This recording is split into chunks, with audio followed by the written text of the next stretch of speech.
Pokemon universe में एक से बढ़कर एक पावरफुल क्रिएचर्स हैं। म्यूटू अपनी साइकिक पावर से तबाही मचा सकता है तो रेक्वाजा पूरे वेदर को कंट्रोल करता है, लेकिन एक ऐसी कैटेगरी है जो इन सबसे ऊपर है, सबसे रेयर और सबसे मिस्टीरियस है, मिथिकल पोकेमोन। ये पोकेमोन हैं जो आम तौर पर लोगों को दिखते नहीं हैं और इनके पास ऐसी पावर्स होती हैं जो पूरे यूनिवर्स के लॉ को बदल सकती हैं। आज हम बात करेंगे हिस्ट्री के top 5 most powerful mythical Pokemons की, और ट्रस्ट मी, नंबर 1 के पास जो पावर है उसके सामने बाकी सब फेल हैं। रेडी हो तो चलो लेट्स काउंट डाउन।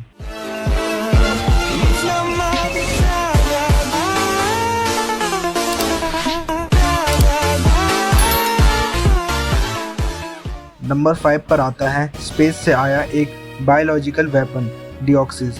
डिओक्सिस कोई नॉर्मल पोकेमोन नहीं है, ये एक एलियन वायरस था जो स्पेस में लेजर बीम के कांटेक्ट में आने से म्यूटेटेड हो गया और एक पोकेमोन बन गया। इसकी सबसे बड़ी ताकत है इसका फॉर्म चेंज मैकेनिज्म। ये सिचुएशन के हिसाब से अटैक फॉर्म, डिफेंस फॉर्म और स्पीड फॉर्म में स्विच कर सकता है। मूवी में हमने देखा है कि डिओक्सिस ने लेजेंडरी पोकेमोन रेक्वाजा को टक्कर दी थी और उसकी हालत खराब कर दी थी।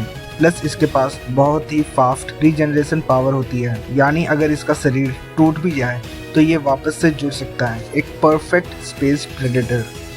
नंबर 4, डार्कराय। अगर आपको लगता है फिजिकल स्ट्रेंथ ही सब कुछ है तो मिले डार्कराय से, हमारे लिस्ट के नंबर 4 से। डार्कराय को नाइटमेयर पोकेमोन कहा जाता है। ये फाइट करने के लिए किसी पंच या बीम पर डिपेंड नहीं करता। इसका सिग्नेचर मूव है डार्क वॉइड, जो सामने वाले को तुरंत एक गहरी नींद में भेज देता है। अगर एक बार आप सो गए तो डार्कराय आपको ऐसे खौफनाक नाइटमेयर्स दिखाएगा जो आपकी सारी एनर्जी चूस लेंगे। मूवी में डार्कराय ने अकेले डियाल्गा और पाल्किया के बीच हो रही डिस्ट्रक्टिव लड़ाई को रोकने की कोशिश की थी। एक ऐसा पोकेमोन जो टाइम और स्पेस के गॉड्स के सामने खड़ा हो सके, उसकी पावर का अंदाजा आप खुद ही लगा सकते हो।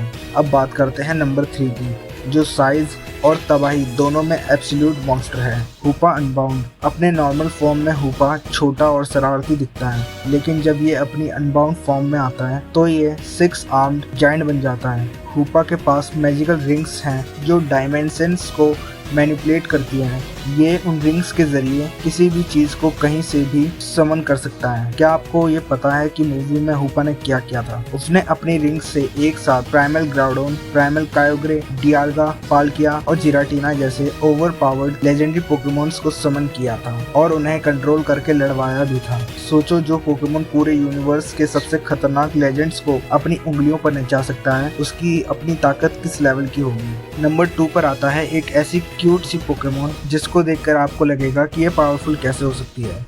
डोंट जज a book by its cover. मीट म्यू।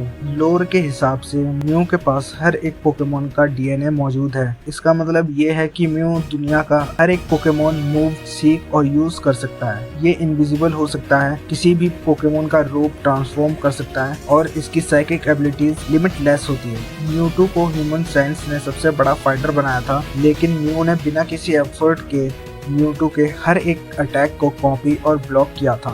म्यू बस तभी लड़ता है जब उसकी मर्जी हो, वरना वो अपने मजे करने के लिए जीता है।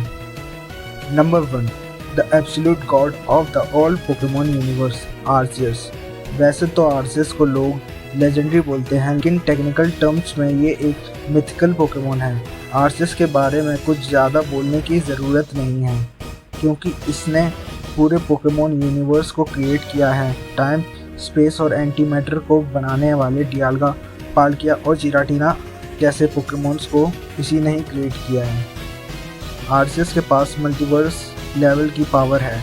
इसके पास 18 टाइप ट्रेट्स होती हैं। इसका मतलब है कि ये किसी भी अटैक से इम्यून हो सकता है और इसका सिग्नेचर मूव है जजमेंट। आसमान से ऐसी तबाही मचाता है कि कोई भी पोकेमोन इससे बच नहीं सकता। He is omnipotent, omniscient and unstoppable, the most powerful Pokemon ever। दोस्तों, ये थे हिस्ट्री के सबसे खतरनाक और पावरफुल मिथिकल पोकेमोन्स। इनमें से आपका फेवरेट कौन सा है? क्या हूपा सच में म्यू से ज़्यादा पावरफुल है? आप अपने थॉट्स कमेंट में ज़रूर बताना। वीडियो अच्छी लगी हो तो लाइक करो, शेयर करो और चैनल को सब्सक्राइब करना मत भूलना। मिलते हैं अगली वीडियो में, तब तक के लिए बाय बाय।